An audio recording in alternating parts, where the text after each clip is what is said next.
Hi, everybody. Pete Maskey from Bully Finance here with another interesting topic to discuss that connects to corporate finance. But what we're going to do is, again, as I've said in several of the prior videos, what we're going to do is we're going to lead off with some fun kind of comments about an issue that we see that it's just common for everybody.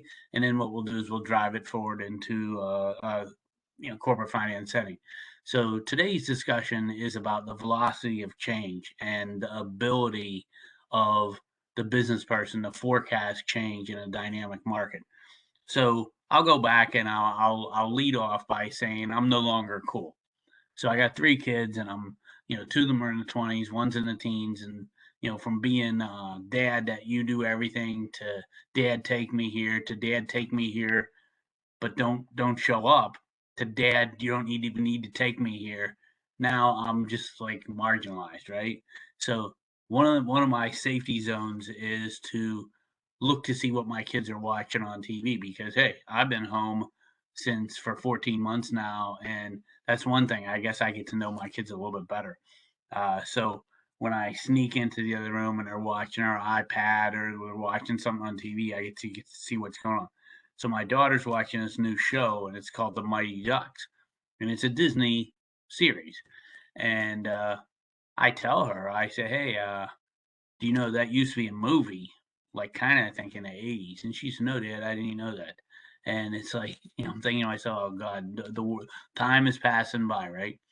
So I said, "Well, let's watch The Mighty Ducks. Let's watch the first one, because this was a movie in the '80s, and it's about a band of underprivileged kids who started a hockey team. Their coach it used to be a minor league hockey player. He's doing community service because he got picked up for drunk driving.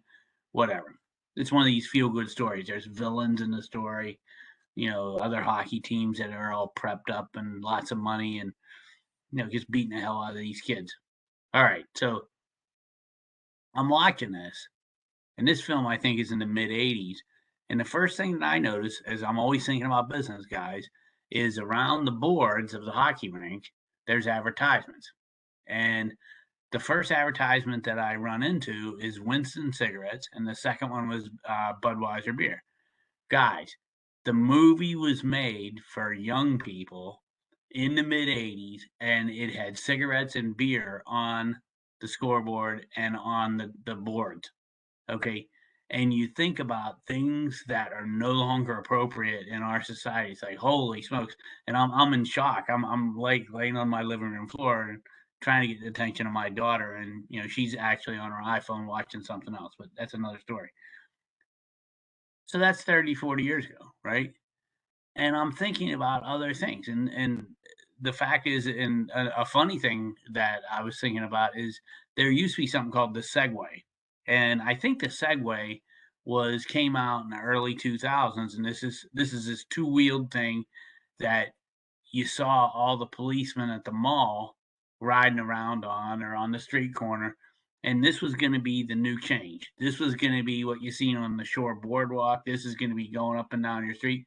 People are no longer be riding bikes or driving or walking. Everybody's going to be doing a Segway. And the question is, what happened to the Segway?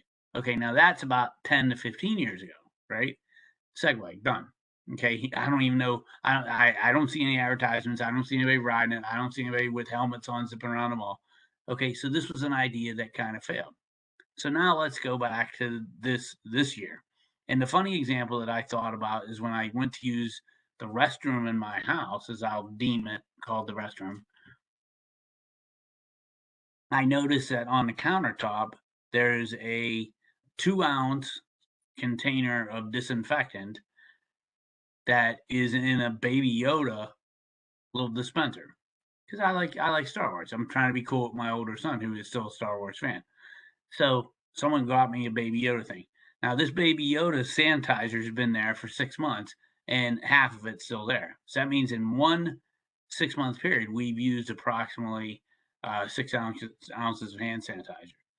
And the example that I'm bringing up there is that if you go back to February, March, April in the United States, it was just like a storm coming in that you knew you had to run to the store and get milk and bread because this is what you do.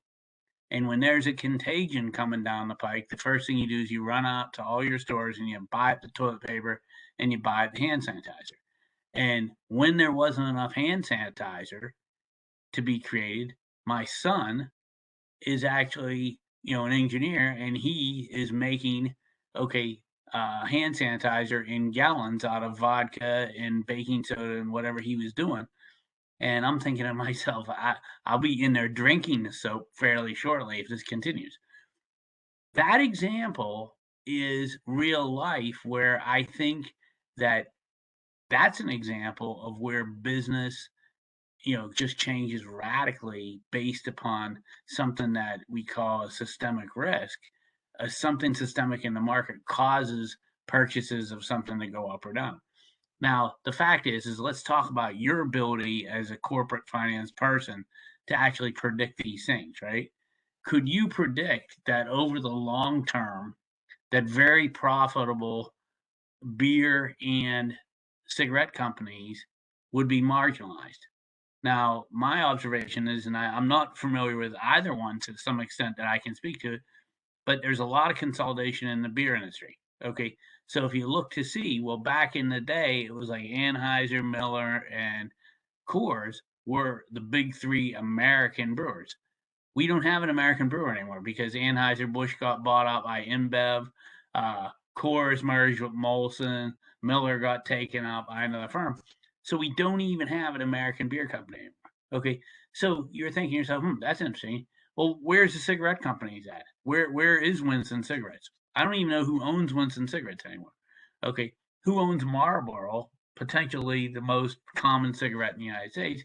Well, that's a member of a conglomerate called Altria, and Altria also sells Ritz crackers and common things that are very healthy for people. Not really healthy, but snack food, stuff that we all heard of, right?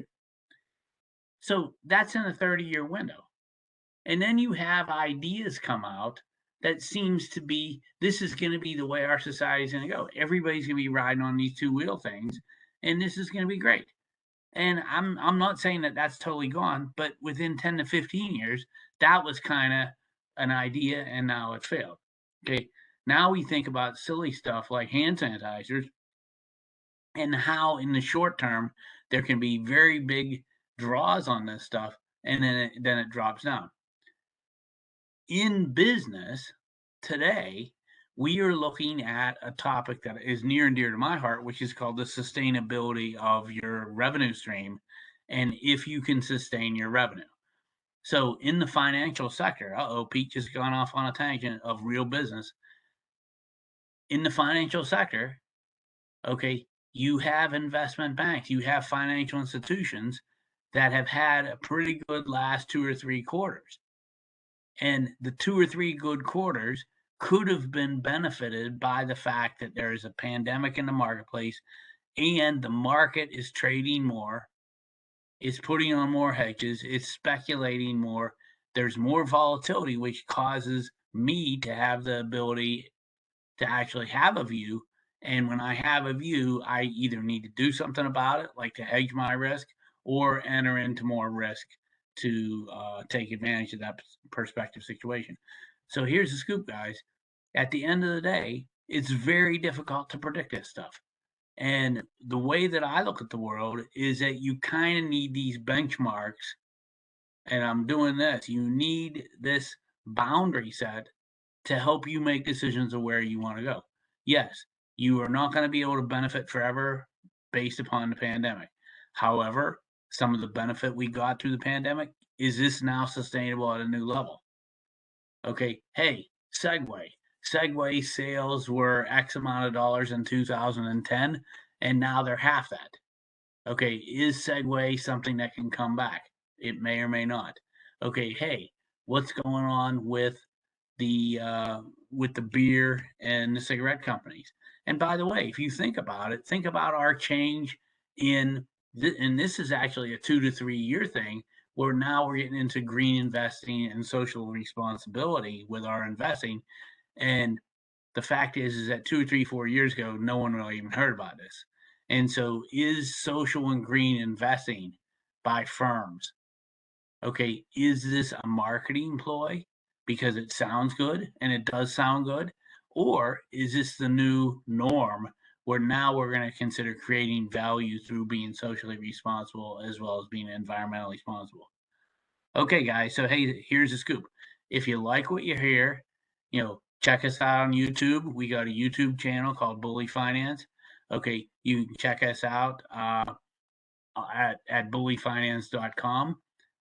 It's May 2nd, 2021. And I believe that by the middle of this month, we're going to kick off the ability for people to kind of take a course that parallels corporate finance at the college level in a fun way like this and to give you perspective from the street.